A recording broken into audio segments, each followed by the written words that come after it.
ملګري او تکړه شاعر ممتاز اورکزي تازه غزل لیکلی دی. ما یې مطلع راواغسته، اولنی شعر مې راواغستو او یو کمپوز ورته جوړ شو. بس ومې غوښتل چې تاسو سره شریک کړم دغه خپل احساسات، د خپلې خوښۍ په دغه هیله، په دغه دعا چې په پښتون افغان وطن کې سوله راشي او دایمي سوله پکې راشي.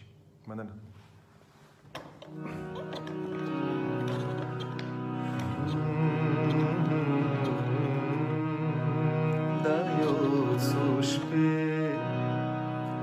دا یو څو شپې داسې لالي لالي خوبونه وینم. دا یو څو شپې داسې لالي لالي خوبونه وینم. دا یو څو شپې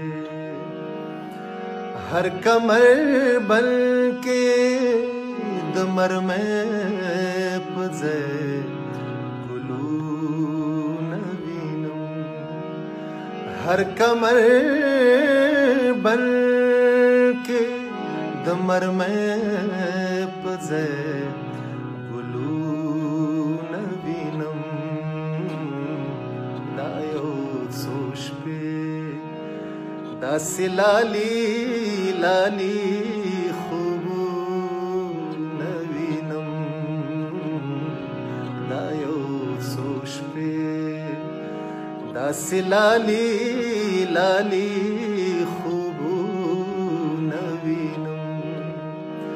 هر کمر بل کې د مرمۍ په ځای ګلونه وینم. دا یو څو شپې داسې لالي لالي